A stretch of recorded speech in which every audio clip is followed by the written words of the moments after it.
बिस्मिल्लाहिर्रहमानिर्रहीम। रमजान का पूरा महीना ही बरकतों रहमतों से माला माल है। आज की इस वीडियो में हम आपको रमजानुल मुबारक की तहज्जुद का एक ऐसा वजीफा बताएंगे जो कि आपने रमजानुल मुबारक की तहज्जुद में करना है। वैसे भी रमजानुल मुबारक की रातों में बहुत से मुसलमान बहन भाई जागते हैं और रमजानुल मुबारक का रोजा रखकर फजर की नमाज पढ़कर फिर सोते हैं। तो ऐसे में आप फजर की नमाज से थोड़ी देर पहले यानी सहरी से थोड़ी देर पहले अगर आप ये वजीफा कर लेते हैं तो यकीन करें कि अल्लाह पाक आपको माला माल कर देगा। और अगर कोई खास हाजत होगी, कोई जायज हाजत होगी, तो यकीन जानिए ये वजीफा आपके लिए बहुत ही कारआमद साबित होगा।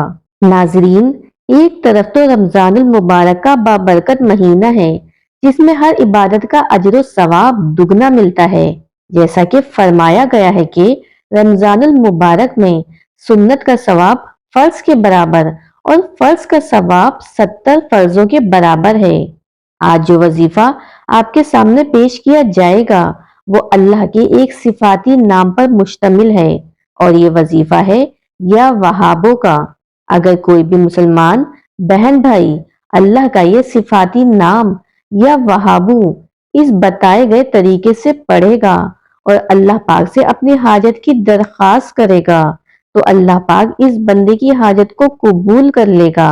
तहज्जुद में एक वक्त ऐसा भी आता है जब अल्लाह पाक अपने बंदे के बहुत ज्यादा करीब होते हैं और अल्लाह पाक उस बंदे से पूछते हैं कि ए मेरे बंदे, अगर कोई हाजत कोई जरूरत है तो मुझसे मांगो, मैं पूरी करूंगा।